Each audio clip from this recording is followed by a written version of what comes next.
एक आगळा वेगळा अन्न सोहळा. त्या आडवाटेवर आमची गाडी अचानक बंद पडली होती. सूर्यास्त होण्याच्या मार्गावर होता. ड्रायव्हर निष्णात मेकॅनिक देखील होता, त्यामुळे काळजीचं कारण नव्हतं. फक्त जास्त अंधार व्हायच्या आत आमचा प्रवास सुरू होणं गरजेचं होतं.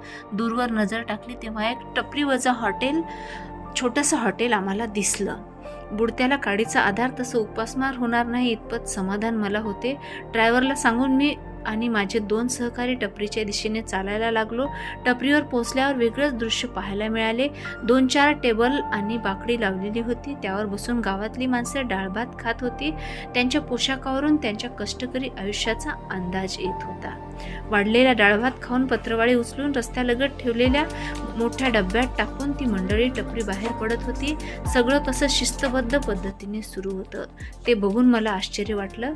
आम्हाला बघून एक मुलगा पुढे येत आम्हाला म्हणाला, "काय खाणार साहेब?" "भाजी, भजी, मिसळपाव, वडापाव, भुर्जीपाव, गरमागरम मिळेल सगळं." हे ऐकून माझ्या जीवात जीव आला.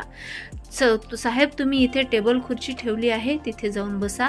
त्याने बोटाने दाखवलेल्या ठिकाणी आम्ही बसलो. आधी 2 प्लेट मिक्स भजी मागवली. ती खाताना माझी नजर सारखी डाळभात खाणाऱ्या लोकांच्या टेबलावर जात होती. शेवटी न राहून मी खुर्चीवरून उठलो. तिथे पोचलो. तोच मुलगा म्हणाला, "काय झालं साहेब?" विचारू लागला. ही डाळभात खाणारी मंडळी कोण आहेत ते माझे बा तुम्हाला सांगेल." असं म्हणून त्या मुलाने आपल्या वडिलांना बोलवून घेतले आणि मी काय विचारतोय हे त्यांना सांगितले. एक साधारण 50च्या आसपासचा माणूस आमच्याजवळ आला आणि म्हणाला, "राम साहेब, तुम्हाला हे बघून आश्चर्य वाटलं असेल. तो एक अन्न सोहळा आहे. रोज इथे सकाळ संध्याकाळ सुरू असतो. आतून 2-3 चांगल्या खुर्च्या आण बरं." त्याने टपरीच्या दिशेने आवाज दिला. आतून आणलेल्या खुर्चीवर आम्ही दोघे बसलो आणि तो माणूस सांगायला लागला, "माझा जन्म इथूनच 4-5 किलोमीटर असलेल्या गावात झाला. माझे आईवडील कोण हे मला आठवत देखील नाही.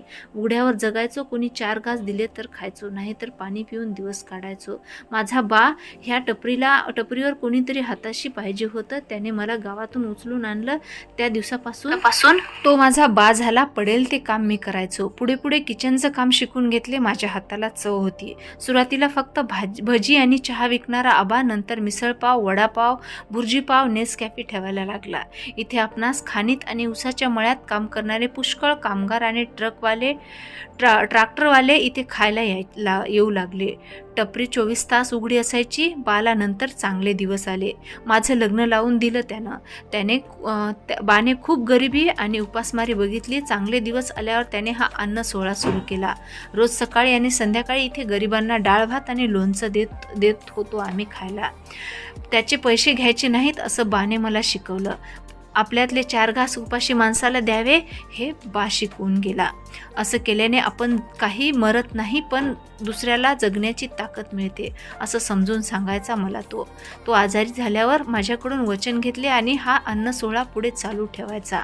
आता मी आणि माझा मुलगा ही परंपरा चालवत आहोत. बा म्हणायचा, "नुसतं गोणीभर कमवून उपयोग नसतो, तर त्या पैशातून गरिबांना मदत करायला हवी. आपण गरिबांना जमेल तेवढं सुखी ठेवलं की देव आपल्याला सुखी ठेवतो. एका हाताने दिले की दुसऱ्या हाताने देऊन आपला तोल जाऊ देत नाही. नुसतं गोणी भरत गेलो तर पैशातला पाय फुटतात आणि नको त्या रस्त्यावर आपण कधी जाऊन पोहोचतो हे आपल्याला देखील कळत नाही. ज्या मातीशी आपण इमान राखत नाही त्याच मातीत आपलं जीवन आपण आपल्याच हाताने उद्ध्वस्त करतो." बास शिकला नव्हता, पण जगण्याच्या शाळेत तो मास्तर मात्र होता. त्याने सुरू केलेला हा अन्न सोहळा मी जीवात जीव आहे तोपर्यंत चालू ठेवणार आणि माझ्यानंतर माझा मुलगा व त्यानंतर माझा नातू. गाडी दुरुस्त झाल्याचा निरोप आला.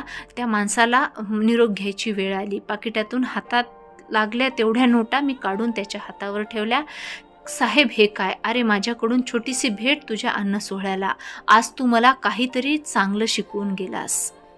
जगण्याची किंमत त्याला जास्त चांगली माहीत असते, ज्याला उद्या काय होणार ह्याची चिंता सतावत असते.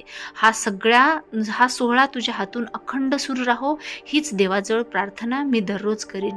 हे माझं कार्ड आहे. चुकून कधीतरी समजा वेळ आलीच तर या सोहळ्यात खंड पडण्याची तर मला अवश्य फोन कर. मी असेन तुझ्यासोबत जेवढा जमल तेवढा हातभार लावायला. त्याने पाया पडून माझा आशीर्वाद घेतला. आणि मी माझ्या सहकाऱ्यासोबत गाडीच्या दिशेने पाऊल टाकायला सुरुवात केली. धन्यवाद. Thank you so much.